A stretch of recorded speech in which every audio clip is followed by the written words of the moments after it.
ನಟ ನಿರ್ದೇಶಕ ರಿಷಬ್ ಶೆಟ್ಟಿ ನಟನೆ ಹಾಗೂ ನಿರ್ದೇಶನದ ಕಾಂತಾರ ಸಿನಿಮಾದ ಟ್ರೇಲರ್ ಸದ್ಯ ರಿಲೀಸ್ ಆಗಿದ್ದು ಎಲ್ಲೆಡೆ ಮೆಚ್ಚುಗೆ ವ್ಯಕ್ತವಾಗುತ್ತಿದೆ. ಕಾಂತಾರ ಪ್ರೀಕ್ವೆಲ್ ಹಿಟ್ ಆಗುತ್ತಾ ಇಲ್ಲ ಫ್ಲಾಪ್ ಆಗುತ್ತಾ, ಸಿನಿಮಾಗೆ ಕೊಟ್ಟ ಹೈಪ್ ಓವರ್ ಆಯ್ತಾ ಅಂತೆಲ್ಲ ಥಿಂಕ್ ಮಾಡುತ್ತಿದ್ದವರು ಸದ್ಯ ಟ್ರೇಲರ್ ರಿಲೀಸ್ ನಂತರ ಎಷ್ಟು ಕೋಟಿ ಗಳಿಕೆ ಕಾಣಬಹುದು ಎನ್ನುವಷ್ಟರ ಮಟ್ಟಿಗೆ ಸಿನಿಮಾದ ಟ್ರೇಲರ್ ಸದ್ದು ಮಾಡಿದೆ.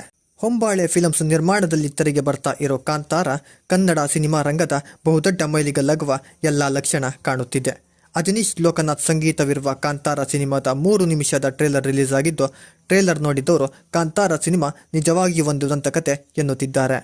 ರಿಷಬ್ ಶೆಟ್ಟಿಗೆ ನಾಯಕಿಯಾಗಿ ರುಕ್ಮಿಣಿ ವಸಂತ್ ಕಾಣಿಸಿಕೊಂಡಿದ್ದು, ಜೊತೆಗೆ ಪ್ರಮೋದ್ ಶೆಟ್ಟಿ, ಪ್ರಕಾಶ್ ತುಮಿನಾಡ್, ಗುಲ್ಶನ್ ದೇವಯ್ಯ, ಕಾಮಿಡಿ ಕಿಲಾಡಿಯ ರಾಕೇಶ್ ಪೂಜಾರಿ ಸೇರಿದಂತೆ ಹಲವಾರು ತಾರಾ ಬಳಗವನ್ನು ಚಿತ್ರತಂಡ ಟ್ರೇಲರ್ನಲ್ಲಿ ತೋರಿಸಿದೆ. ಟ್ರೇಲರ್ನಲ್ಲಿ ಬುಡಕಟ್ಟು ಜನರ ಅಳಿವು ಉಳಿವಿನ ಕುರಿತು ತೋರಿಸಿದ್ದು, ಇದು ಕಾಡುಬೆಟ್ಟು ಶಿವನ ಪೂರ್ವಿಕರ ಕತೆ ಎನ್ನಲಾಗುತ್ತಿದೆ. ಇನ್ನು ಗುಳಿಗ, ಬ್ರಹ್ಮರಾಕ್ಷಸ, ದೈವಗಣಗಳ ಕುರಿತು ಉಲ್ಲೇಖಿಸಿದ್ದು, ಚಿತ್ರದಲ್ಲಿ ಕೋಲದ ಸನ್ನಿವೇಶ ಕೂಡ ಇದೆ. ಹಲವಾರು ಆಕ್ಷನ್ ಸನ್ನಿವೇಶಗಳನ್ನು ಕಾಣಬಹುದೆಂದು ಸಿನಿಮಾದ ಟ್ರೇಲರ್ ಹೇಳುತ್ತಿದ್ದು, ರಿಷಬ್ ಶೆಟ್ಟಿಯವರು ಕೂಡ ಅಷ್ಟೇ ತಾಲೀಮು ನಡೆಸಿದ್ದಾರೆ. ಒಂದು ಸಿನಿಮಾದ ಟ್ರೇಲರ್ನಲ್ಲಿ ಇಷ್ಟೆಲ್ಲ ತೋರಿಸಬಹುದಾ ಎನ್ನುವಷ್ಟರ ಮಟ್ಟಿಗೆ ಟ್ರೇಲರ್ ಕಾಣಿಸಿದ್ದು, ಅರವಿಂದ್ ಕಶ್ಯಪ್ ಅವರ ಛಾಯಾಗ್ರಹಣ ಮೈ ಜುಮ್ಮೆನಿಸುವಂತಿದೆ. ಇನ್ನು ಅಜನೀಶ್ ಅವರ ಮ್ಯೂಸಿಕ್ ಸಿನಿಮಾದ ತೂಕವನ್ನು ಮತ್ತಷ್ಟು ಹೆಚ್ಚಿಸುವಂತಿದೆ.